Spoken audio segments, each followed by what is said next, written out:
Well, good morning, good afternoon, good evening, everyone, and welcome to our Trade Policy Research Forum webinar. We've got a really exciting session today entitled Strategic Trade Policy in the 21st Century. We'll get right into it, but let me take the first couple of minutes to just say a few words about the forum and, of course, to thank you all for being here. This is actually our third anniversary. So Hannah Norberg on screen here, my partner in crime and co-founder, started the forum as an online community in October 2020 with the vocation of doing a monthly webinar, mostly devoted to research, but also devoted to policy and careers and other questions of interest to the trade policy community. As our logo suggests, we're about building bridges. We want to be a bridge between the research community and the policy community, between the different parts of the trade policy community, economists, lawyers, political scientists, policy professionals, and of course, between the big trade policy cities like Washington, DC, Brussels, and Geneva, and the rest of the world, which is also dealing with trade policy. So primarily people, young researchers, students, and policy professionals in low and middle income countries. So we're very happy to have people joining from all over the world today. Let me remind you that our speakers, who Hannah will introduce in a moment, are speaking in a strictly personal capacity, so nothing that they say should be imputed to their respective organisations. And with that, let me hand over to Hannah to introduce our speakers. Thanks, Hannah. Thank you so much for that, Ben, and happy birthday. So it's exciting that we've been doing this for 3 years, right? So it was at Halloween then too. So first of all, let me welcome so many of our friends. There's so many people coming in, so many that we know. Hey, Barbara and Christian, Estelle, Frederica, hello. Hello, Luke and Martha and Mia, and hey, Michelle and Sean and Tim.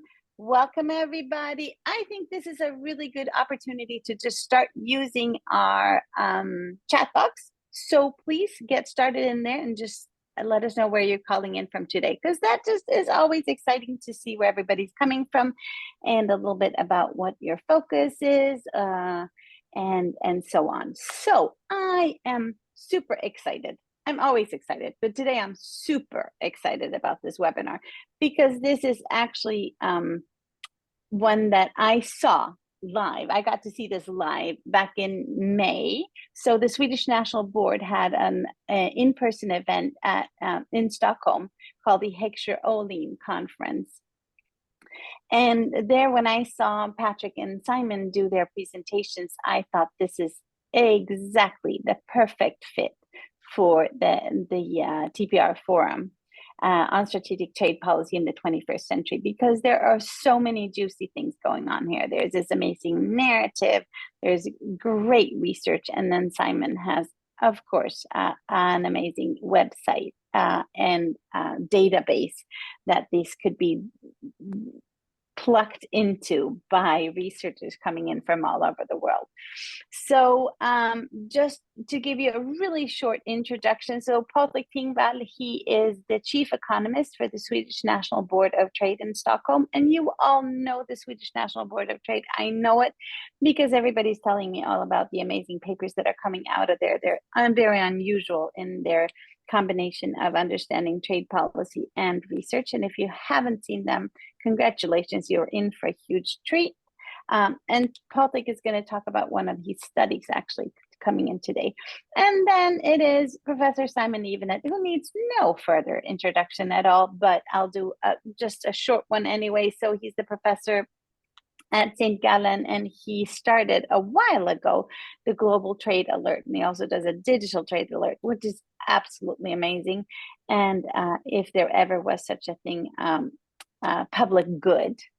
And so without further ado, what we're going to do here today, Ben, is first we're going to let Patrik loose for about 15 or 20 minutes to do his presentation, and then Simon will follow up. But before we start, I have to say thank you to Patrik and to Per Altenberg and to Anders Arnlid, who were the great minds behind that conference that we are now reusing. So it's really also good for the environment. is what I'm thinking. Without further ado, Patrik, go ahead.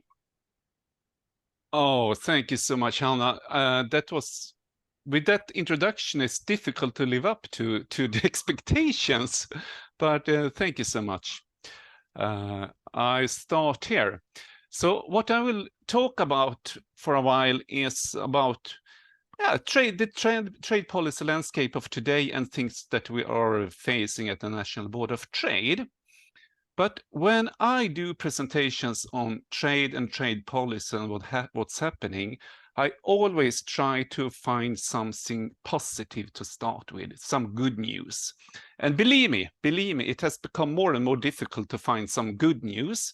And as it turns out, typically the good news are old news and the bad news are new news. But just to keep you a little bit happier, I have a few words to say that are a little bit positive. I mean, still, the number of free trade agreements are steadily increasing. Tariffs are, on the long term, they are going down. Transportation costs is going down. And the participation of the poor countries in global trade has never been larger than it is today. So after all, we know it's difficult times, but there's some, lights in the dark. But we also see some other movements, and we have, things are going a little bit sideways or not in the free trade direction.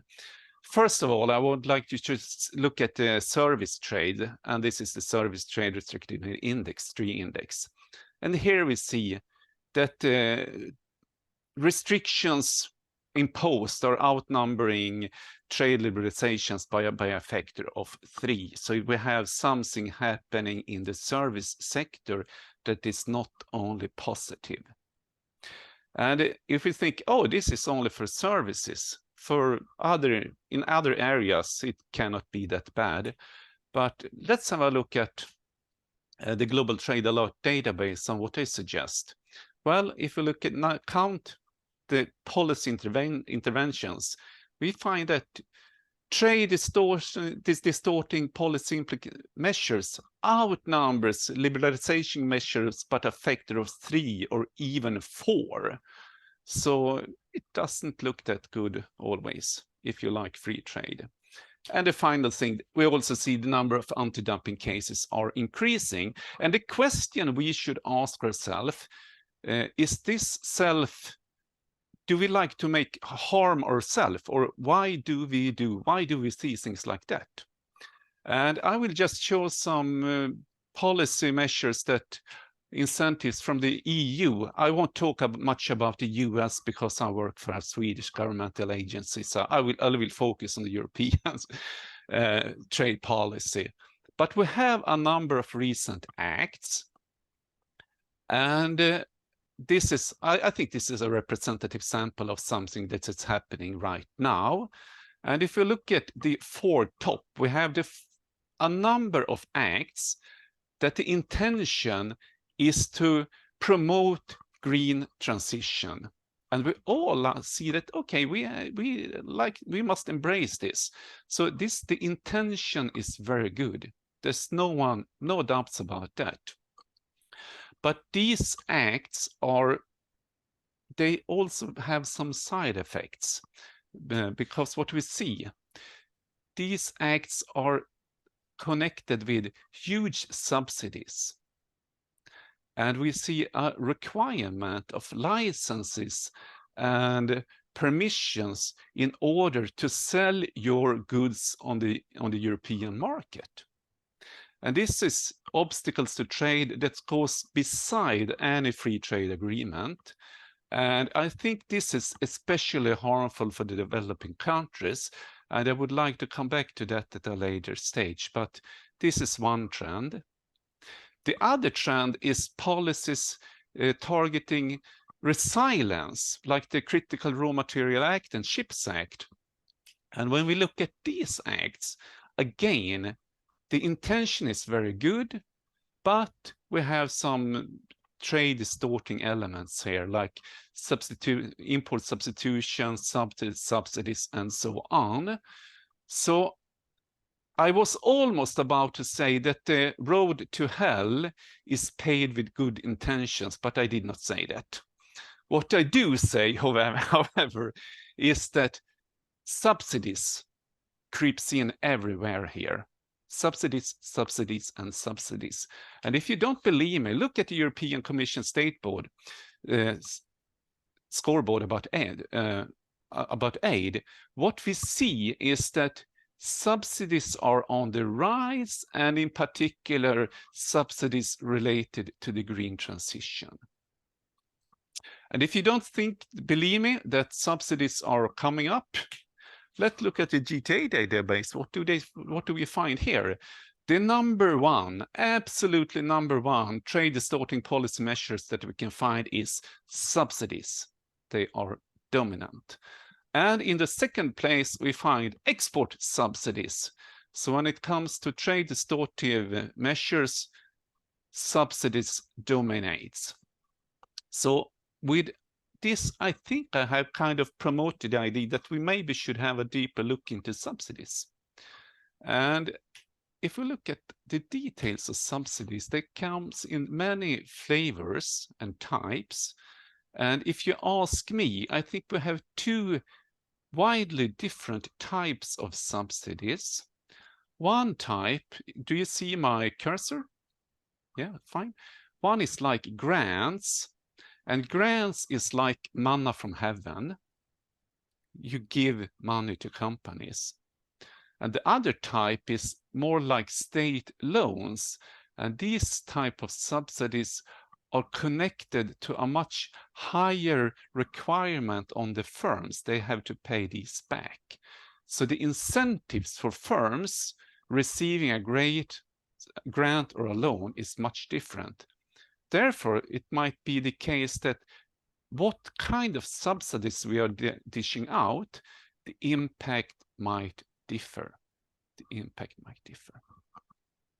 And if you look at the evidence here, there's a review of a number of EU programs. And what you find when you look at the subsidies, well, it points in all directions. Some are good, some are bad, and some does not have any impact at all. So this should be a matter of concern. I would like to talk about Chinese subsidies and maybe about US subsidies, but I leave that outside for now, because what I'm interested right now is the heterogeneous impact of subsidies. And now I will focus on the Swedish experience on subsidies. And what we have seen in Sweden, again, is that subsidies that are tied to a high requirement on the firm, like governmental venture capital or governmental bank loans, these kind of subsidies works very much the same as private money. I cannot say that this does not work. It's roughly like private money. But where we find some strange things happens when we look at grants. Some grants have the intended impact, some grants are directly harmful, and some grants does not have that much impact at all on anything. So given that subsidies are on the rise, what I would like to see is a much, much closer discussion and to see how should we design subsidy programs? How should we design them? And I think I have piqued your interest now in subsidies. So let's have a commercial break, shall we? We have an upcoming study at the National Board of Trade. It will be released before the end of this year. And what we look at is US subsidies, EU subsidies, US subsidies, and Chinese subsidies, and compare them and see what impact they have on export and international trade. And we are using the GT8 database for this. So keep your eyes open for that report if you're interested in subsidies. I will round off my presentation with some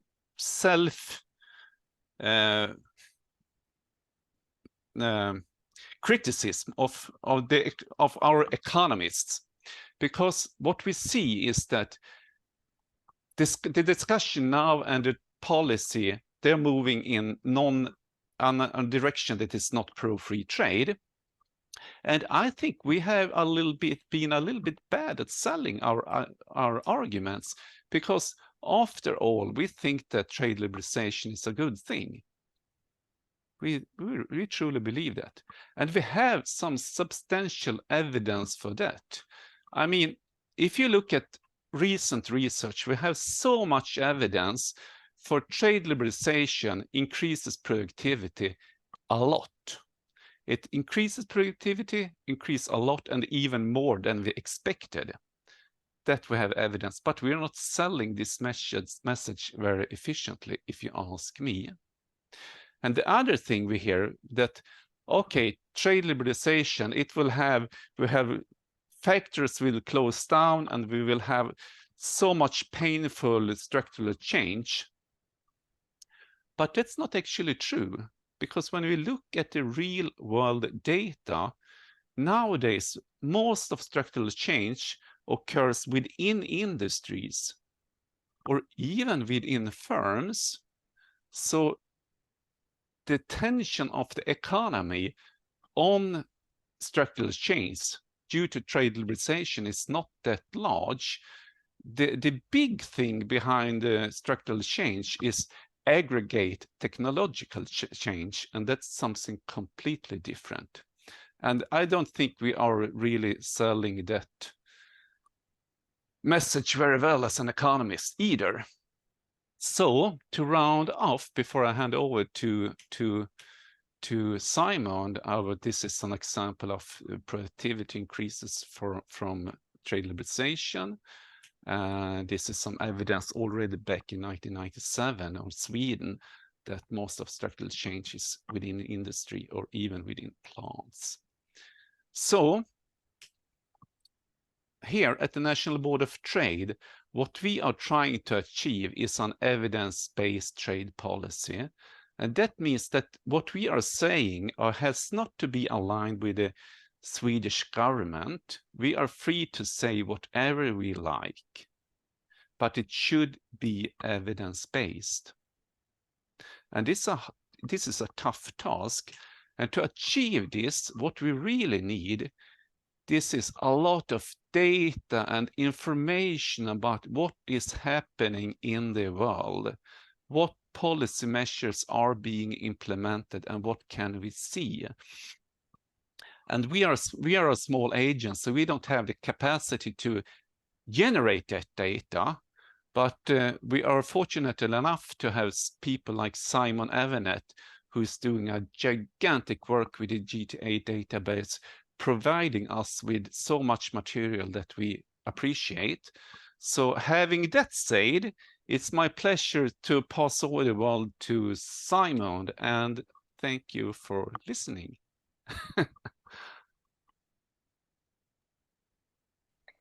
That's awesome, Patrik. Thank you so very much.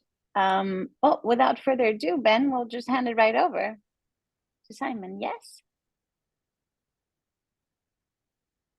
It's a lot, and I hope you can see my slides now. My job is to pick up on what Patrik has said. I mean, he introduced the notion of the theme of subsidies as a very important public policy intervention that possibly affects cross-border commerce. And I'm going to discuss that question in the broader context of a return to what some people might regard as more strategic approaches to trade policy in the 21st century. And of course, this current era is one of increased geopolitical rivalry, and trade policy is no longer siloed as a commercial policy matter. It is now increasingly being linked to national security and linked to other factors, including climate change. The question, I think, for all of us is, to what extent are the tools and the insights that we've learned from the past still relevant in this world, in this new world? And normally, whenever a new trade policy comes or is advanced, people turn around and say, oh, everything is new, so we have to have a new approach. those of us who've seen more winters than we'd like to remember are a little bit skeptical about that, because we have we have lessons from the past which we'd like to draw from. So what I want to do very much in this particular presentation is really to ask what is new, and to draw from examples from the current era, data from the current era, and link it to historical or episodes which might be relevant too. So what I really want to do is then to ask the question, to what extent is strategic trade policy in the 21st century really that different from earlier epochs? And when I set myself this task, I broke it down into the following three ways. To what extent does the new strategic trade policy have different ends, different means, or is it being executed in a different context?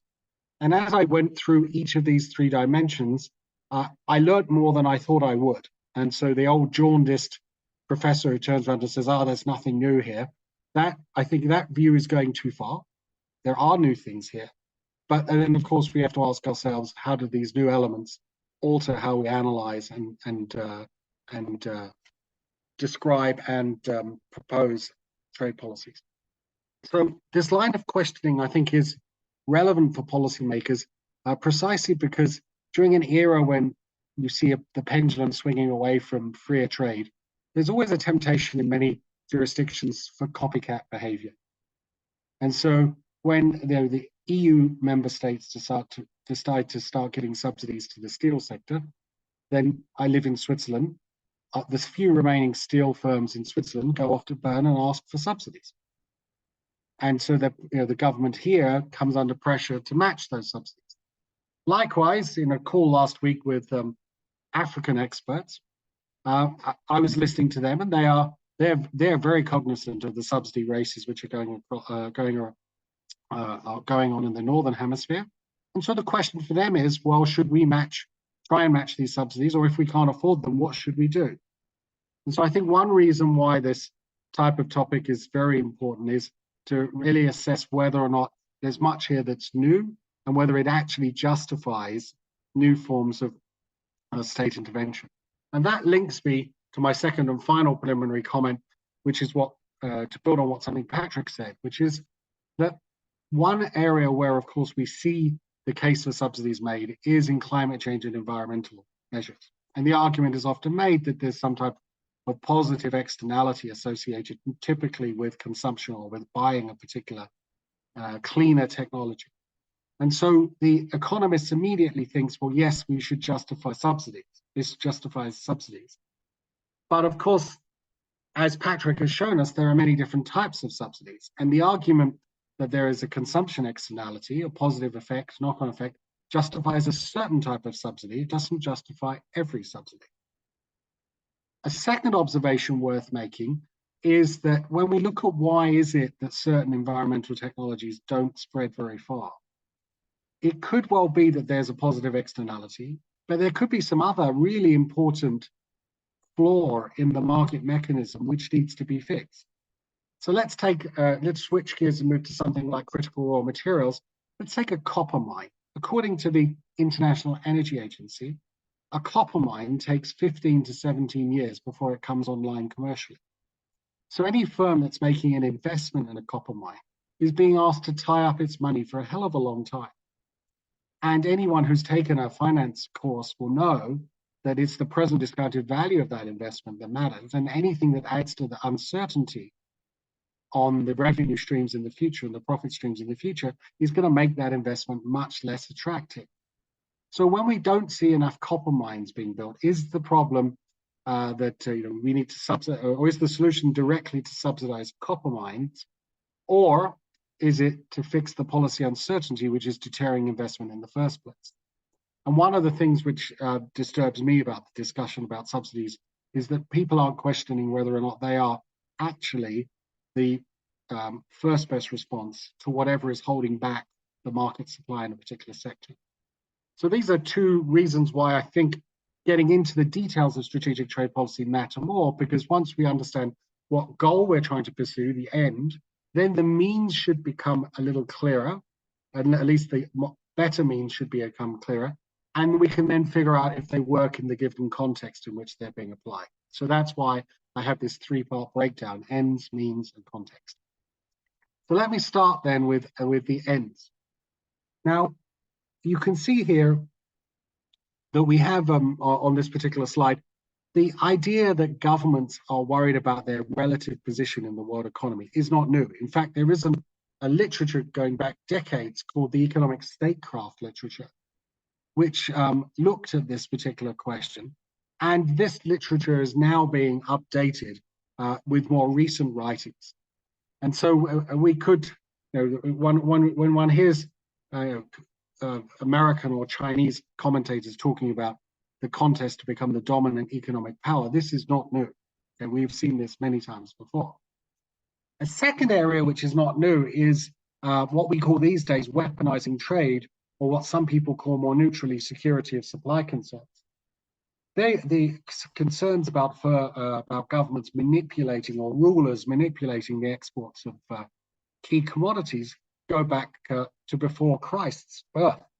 So one particular example I like is that Alexander the Great gave Cleomenes the right to rule Egypt in 4 BC. Now, Cleomenes would never win any prizes for good governance, and the guy was a rapacious, greedy governor, and did everything to line his own pockets, including taxing exports of wheat and alike to Rome.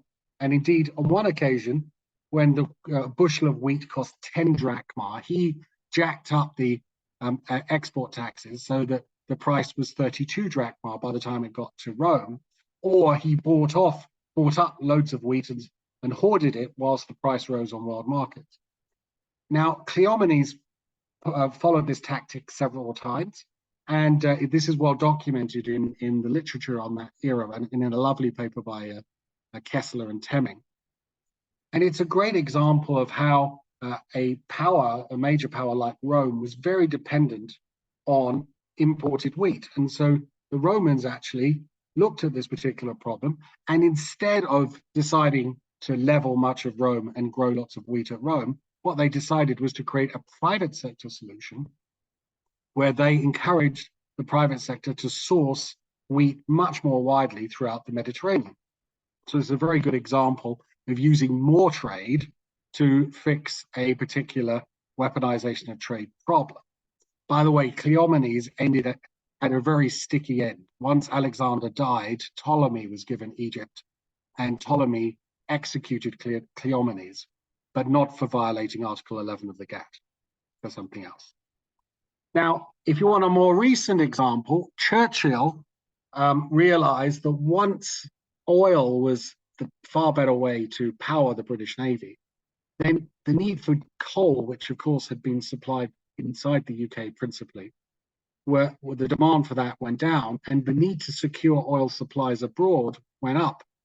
And this then led to a chase for what we would now call a critical raw material, and of course led to part of the rivalry that we saw between Germany and the UK, and then later the UK and the US. So security of supply considerations that we hear people talking about, these are not new issues. And in fact, if you look into history, there are interesting examples of how to solve those problems without resorting to export bans. Often we hear strategic trade policy motivated by industrial policy concerns, and these concerns are not new. Industrial policy has been going on for decades. What you could argue is potentially new is two things. When we talk about the S in strategic trade policy, it now seems to be much more geopolitically driven than as we understood it when we studied it in the 80s and 90s, which was much more about who wins in oligopolistic markets.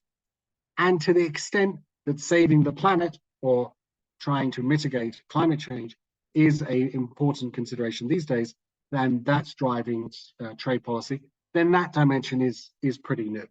So when I look down this list of ends, a lot of them we've heard before, and some of them we haven't. And so when we think about what's new or not, maybe this helps with separate between the two. When it comes to means, a lot of this stuff we've heard before. Sanctions are not new. If you haven't read Mudler's book on the economic weapon of sanctions, which was published last year, you should. It's a pretty brutal assessment of economic sanctions and why they get used and their consequences. Export controls on technology and dual use are not new. Resort to subsidies for so-called strategic industries are not new. Resort to export bans and localization requirements are not new. So when I look at strategic trade policy, a lot of what is being used and touted these days are things that we have studied very intensively in the past. And my mind goes back to the fantastic studies which were organized by Jagdish Bhagwati and Anne Krieger in the 1970s and 1980s, where they went through lots of developing countries' experience with industrial policies and highlighted the various deficiencies. The last area which potentially is new is that to the extent that digital laws and policies are being used as part of strategic trade policy, maybe there's a new dimension there. And of course, digital technologies do share some features with other technologies, such as general purpose technologies, but there may be new dimensions here. So when I think about what's new on strategic trade policy in terms of the means, maybe it's in the digital area, but the other traditional areas, not new at all.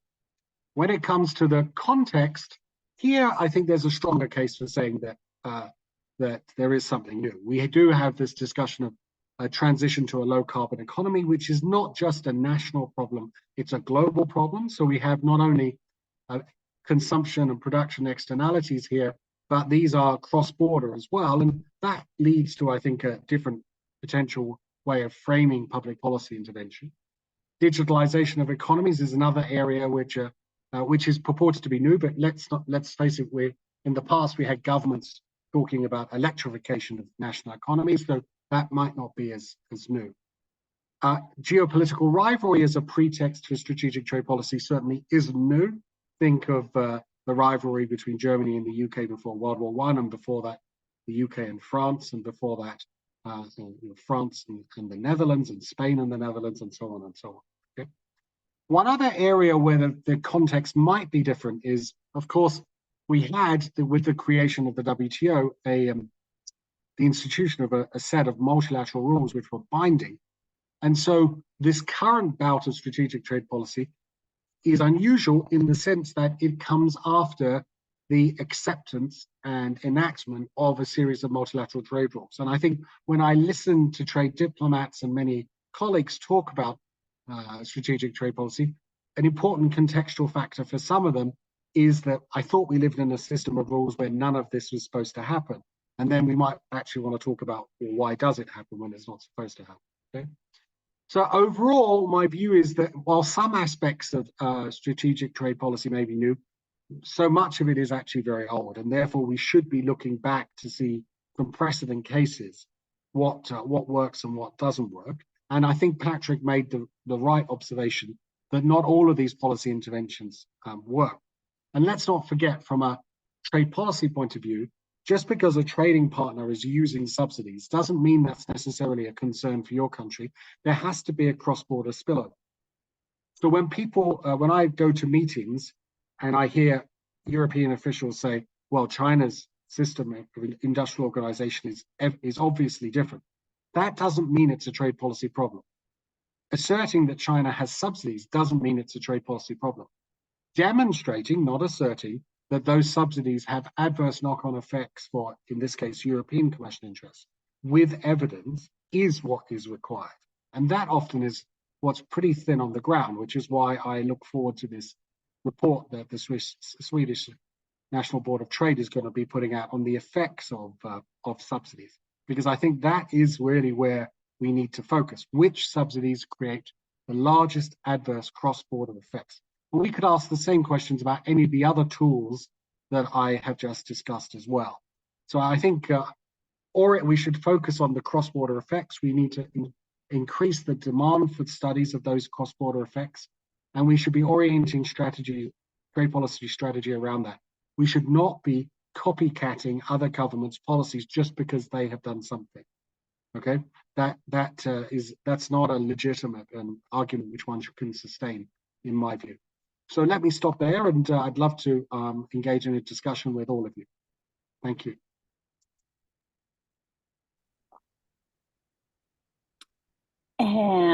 Let's see, Patrik, is there anything that you want to loop into before we let the Q&A loose? Yeah, sure can, if I'm allowed to. Absolutely. Yeah, but thank you so much, Hannah. First, I just want to reply on or continue on the copycat discussion, because that is super interesting. Because I mean, we as a professors, when we teach strategic trade policy for students year after year after year at university,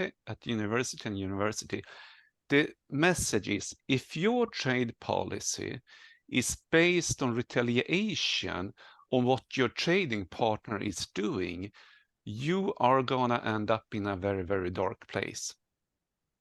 And that's what we see. You do something bad and I will do something bad. It should, exactly like Simon said, it should be, what is good for me and how should I should not really look that much on what the other part is doing, because this is a really dangerous behavior.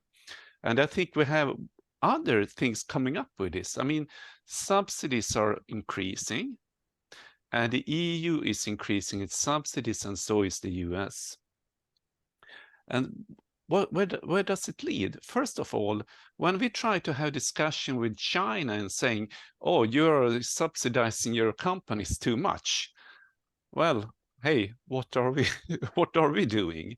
And when we're talking with developing countries and we say, okay, you have this infant industry protection argument and subsidizing and protecting your own domestic industries, this is not the best of strategies. It had a pretty bad track record. And what are we doing ourselves? So we are complicating the world for ourselves. But if I'm allowed, you can decide, Hannah. Can I say something about the Deforestation Act, or shall we save it for later? I can pick it up later.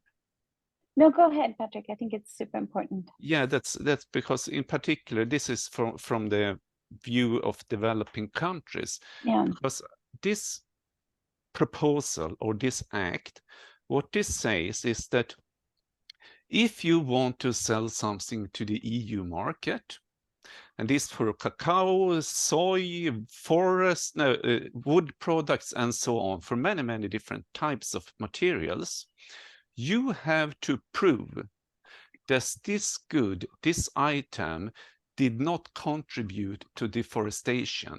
So if you're a small SME from some African country, you're producing a cup, and this cup has a wooden handle, you have to show this piece of wood did not contribute to deforestation in my home country.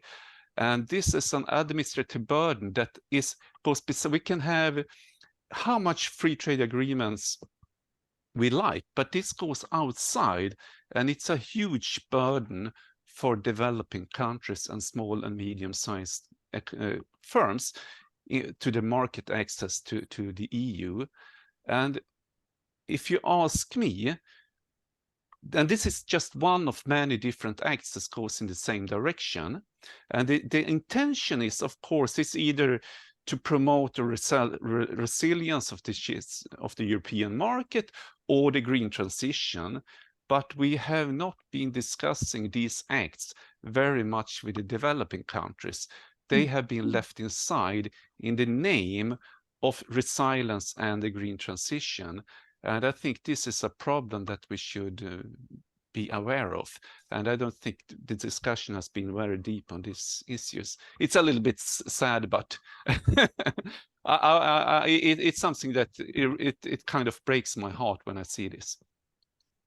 I totally agree. And I'm going to take a second here to just put together one question while Ben summarizes, in case you guys are looking at the questions, or we'll leave that to Ben's superpower to summarize, because I would like to come back to the point that Patrik made, which is that we know that there that trade has had good effects, right?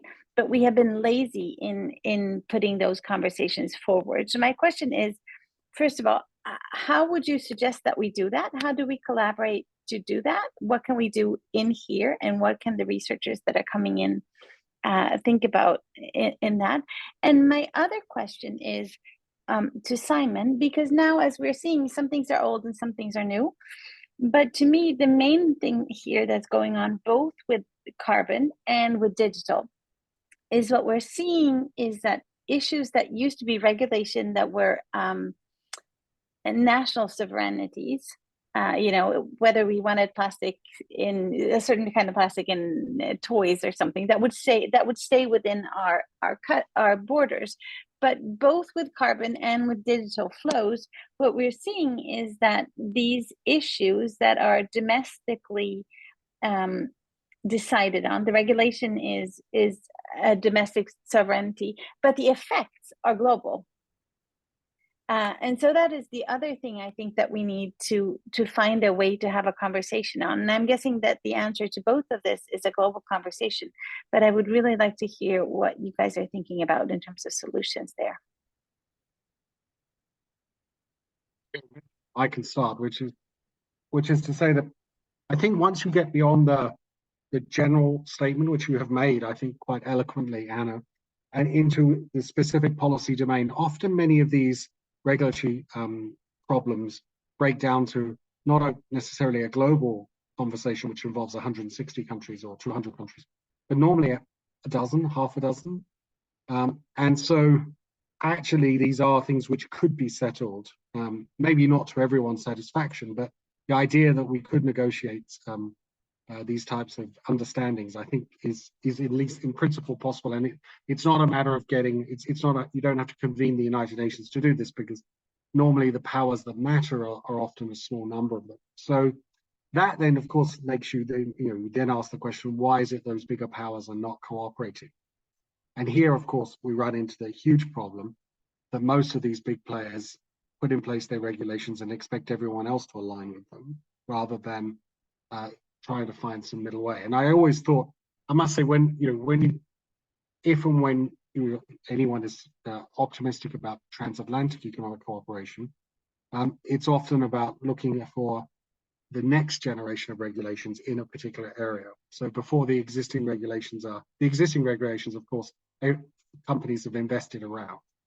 But if you have a new generation of regulations, if only certain common features could be agreed, then this might actually significantly reduce the cost of developing that next generation of goods and services. So that's typically where one's had to have hope, but even there, that hasn't really happened.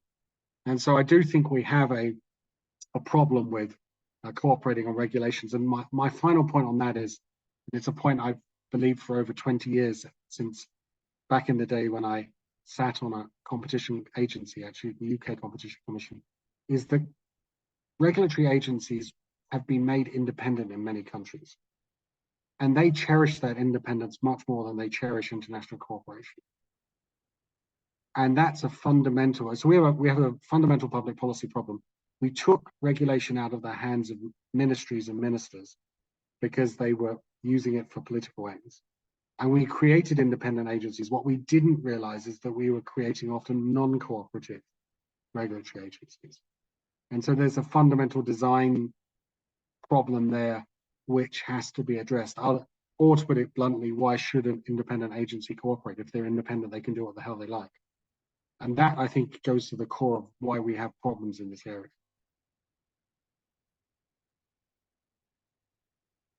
Shall I chip in, Hannah? Firstly, thanks to both our speakers. I found that really informative, and we've had a lot of questions and comments. I'm going to wrap up a couple of them and sort of put them into the conversation. We are a research forum, so I'm going to take the research question first. So we've had a nice question, and I'm going to add a little bit to it. The question is, I think particularly in light of Simon's presentation that I think really helpfully reminded us of some of the territory that we've been through before in relation to these sorts of questions. Where does the research now sit? What do we know about the costs and benefits of industrial policy and strategic trade policies now that we didn't know kind of the last time around? So in the 70s and 80s, when we were having this conversation. That's part one of the question. And part two of the question is my addition. My reading of the literature quantifying the benefits of things like trade agreements and free trade is that we have seen the estimates of those benefits steadily decline over time. All of it done ex ante. If I take NAFTA as an example, the original modeling that was done for NAFTA in the US suggested that it would have a huge effect on American GDP, a really significant effect. The most recent modeling that we see coming out shows that it's a decimal point in terms of American GDP. Still positive, which is the important thing, but the estimates have shrunk. How do we reconcile that with the need to remind countries that it is possible to do significant harm to your economy by adopting the wrong sorts of policies with the kinds of cross-border spillovers that we've been talking about? So maybe, Simon, I can throw to you first to take either part or all of those questions, and then we can go to Patrik. So let me give you a succinct answer to both. So on the first question, I think what is new in the research on the industrial policy side is the work of those who have tried to argue that industrial policy can play a useful role in coordinating investments along supply chains, which otherwise would not have happened. And I think the poster child for that viewpoint is the US and UK vaccine ramp-up industrial policy. And of course, then you can debate whether or not that is a generic case or whether it's a special case, right? But I think that when I think of the Hausman-Ricard-Roderick research, that is research post the strategic trade policy of the 80s. Now let's go on to your next. When it comes to subsidies, the impacts of subsidies, we have very few studies on the cross-border impacts of subsidies. Remarkably few, actually. And that, again, partly, I think, is largely due to lack of data, both in terms of policy interventions and action. So that is an area which is wide open for further research. Last point is, like you, I've seen this decline in the estimates of the benefits of trade agreements, and taken literally, what those estimates must surely mean is that trade agreements are much more about reshuffling welfare within societies than increasing it. And if that is true, then that puts a premium on having in place strong welfare support, welfare states for people, and transition support for people who lose their jobs. And let's face it, some countries are better at doing that than others, okay? The other point I would make, and that'll be my last one, is that maybe what we need is more research on the extent to which subsidies and trade barriers dull the incentive of firms to invest and innovate, mainly innovate, actually. And if your response to every time your company runs into trouble is to run to your national capital and get a bailout of some type, then why bother going the extra mile in terms of generating that next generation of products? And if you need a poster child for that type of problem, look at just about any heavy energy using firm in Germany, where whatever the sector you're talking about, chemicals, cars, they're all 10 or 15 years behind. And one could argue that's because these have been very heavily subsidized industries over the years, and they have not had to stand on their own 2 feet. I live in Switzerland, and we look across the border to Germany, and we often see German firms underperforming, and the view is, thank God we can't afford these subsidies on the same scale. Right? And with a rising value of the Swiss franc, Swiss firms have to stay on their toes. They have no choice. And by the way, there might be a lesson there for your developing country colleagues listening as well, which is that it may be a blessing in disguise that you can't afford these subsidies to match, because it means your private sector has got to come up with excellent value propositions on the goods and services side, which win in markets without state support. Hold that thought. I think that's an excellent point to conclude on, and it was exactly what I was thinking of when you mentioned it. Let me just throw to Patrik, and then we'll come back with another question that actually flows on really well from that. Yeah, that's perfect. I would like to continue a little bit on what Simon was talking about. When it comes to, issues with subsidies, I think it's very complicated, but we have two things with subsidies. First, the way they are handed out. In many cases, a subsidy is not given like that for a firm. You have to apply for the subsidy, or you have to apply for the grant. And we have been studying these in Sweden, at least, and see which firms do actually apply for subsidies, which firms do apply for grants.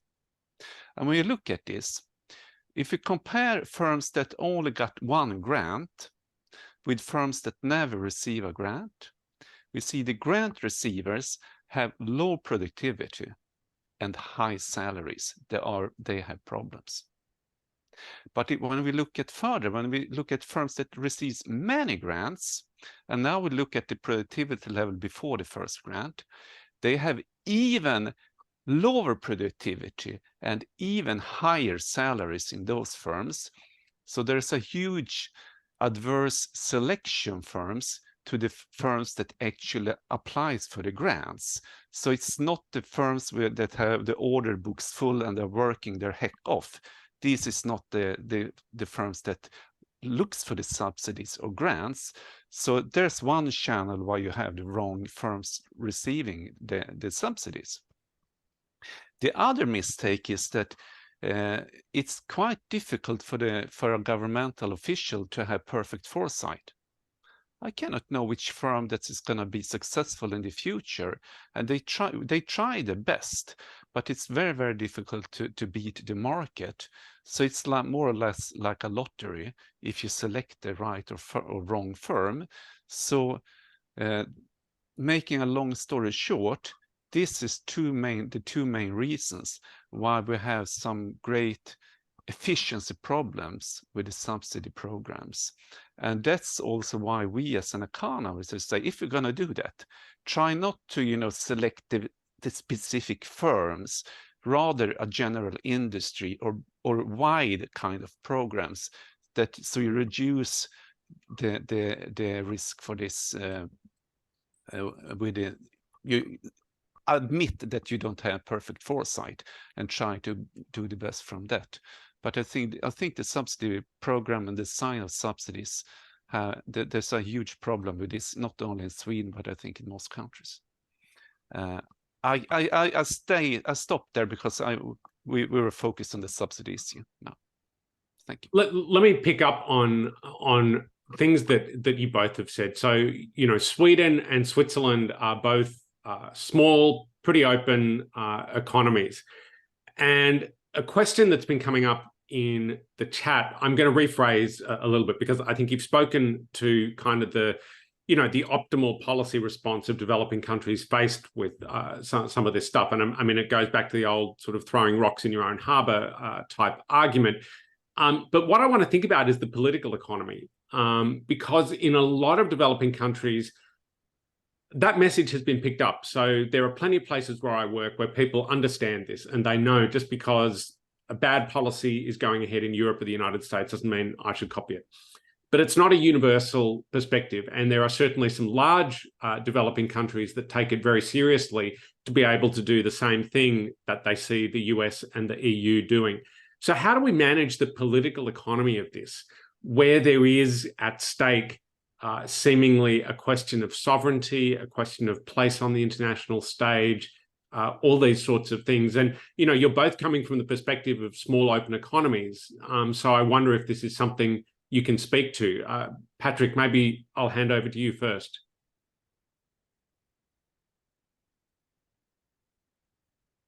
I think you're muted, Patrik. Oh, sorry.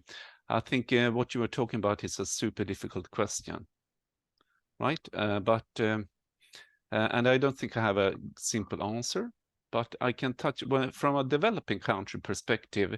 When we think about, try to make programs work in developing countries, it's a little bit different answer from your question. But when we have discussion with people coming to the National Board of Trade, or we have programs about how to develop economies, we have these export-oriented growth strategies, and we have import substitution, and to some extent there's a chance for both of them to work. It's not impossible for none of them to work. But in one case, if you don't have the institutional setup in the country in place, nothing is gonna work.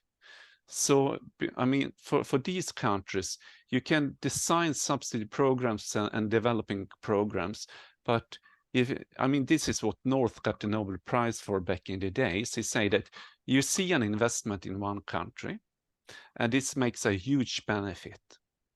But in another country, you make the same investment, but nothing happens. And this has to do with the institutions and allocating resources to the right place. So I think, because you were talking a little bit about developing countries, I think the core problem here, or to tackle, is institutional setup. And after that, we can discuss more the refined details on how to develop the specific programs. Simon, do you want to come in on that as well? Just very quickly to say on the political economy side of this, my observation is that it's normally the larger markets, whether they're high per capita income or not, or the middle-sized economies, especially those middle-sized economies that used to be large, and we have several of those in Europe, who are wedded to this mindset that their market is big enough and they can play the industrial policy game. And that instinct, I think, is fairly baked in those types of jurisdictions. And I think what one has to do is to insist that we have transparency on the allocation of state support, and that there is a rigorous programs of analysis of impact. Because when you start looking into the details of this, as Bhagwati and Krieger did in the 70s and 80s, and as others have done subsequently, you soon find out what works and what doesn't. Yeah. And I would be really surprised if every single subsidy intervention in the world failed. I mean, you're going to get some, what do they say? A stopped clock is right twice a day. I mean, there's going to be sometimes this is going to work. Then the really important question is, what should others take from the fact that there were some successes, and should they copy them? But I think generally for medium-sized economies who know that there are middle-sized economies and small economies, I see a very hard case. It's very hard to make a case that their markets are large enough to be able to play these games. In which case, for them, it's really about how do you integrate with other countries in your region, or nowadays in case of digital trade, where distance matters perhaps less, or different types of distance matter. Who do you integrate with around the world? And for many of your developing country participants, maybe that's the more relevant point of perspective. But of course, if you have developing country participants who are in some of the rising emerging markets, the narrative will be shifted towards our markets are big enough. But then we have to counter that by saying, okay, let's evaluate these different policy initiatives and learn from it. Because if you don't allocate subsidies well and effectively, you end up with accusations of crony capitalism. And then you end up with a governance problem, multiplying what were probably bad economic policy problems as well. And that's not a happy place to be. I think that's excellent advice. Let me, just before I hand over to Hannah, just emphasize that transparency and evaluation. I think that's a brilliant lesson to take away. We know how hard that is because, as was mentioned, Simon's been doing brilliant work on the transparency side of things. It's very hard often to get basic data on some of this. Simon and his team have made it a lot easier. But if governments can at least commit to transparency and evaluation, we will probably be in a better place than we are now. Hannah, do you have a last question or want to wrap up? Well, as Patrik and we say in Sweden that, and I often say here, is that wonderful is short and boring lasts a very long time. And this was very short and very wonderful. And it was, and even though I had, great expectations, it exceeded them. And it went in different corners and I just love the webinar, and I hope everybody else did too. So I'm just going to wrap it up because I'm afraid that there's people out there with FOMO now. So first of all, we will be, unless Simon and Patrik says no, we will be posting your presentations on the website. This is recorded, so this is going there, but hopefully also your yes. So that will be available on the website. Patrik, your report is coming out when? We don't know yet, but hopefully before the end of the year, I guess December. Okay, and you will be posting it in the LinkedIn group. I will be posting it for sure. Excellent, excellent. And Simon, data availability, is that something they can come to you for? Absolutely. If you go onto the Global Trade Alert website, there is a data page, and we've put all of our subsidy data, or I think 33,000 entries, are all downloadable in R and Excel files. It's all there, and just crunch away. Well, then, you know, we have given you the ideas and the means to get there. So if the FOMO should be over now. So without further ado, I will, you know, just be super grateful that you came and you shared all of this. And I'm going to hand it back to you, Ben, so you can tell us what's coming up in November. Yes, so thanks again to both of our speakers, and thanks to Hannah, as always, for being here. And I think that was a really great discussion. Again, we're a research forum, so for the researchers out there, go to Simon's data page, download it, play with it, and see what you find. I think that's a great invitation. Next time, we will be coming back with a webinar in November. It's on November 30th, again at 9 a.m. Eastern time in the US. And we're going to be talking about, it's a little related, but we're going to be talking about carbon border adjustment mechanisms. So we'll have Amar Breckenridge from Frontier Economics and Studi Toshi from Price Waterhouse to give us we'll have both an economic and a legal perspective on CBAMs. So if you're interested in trade and the environment, if you're interested in new types of trade policy measures, please do come and join us for that webinar. Thanks everyone for attending. It's always great to have you here, and we look forward to seeing you next month. Thank you.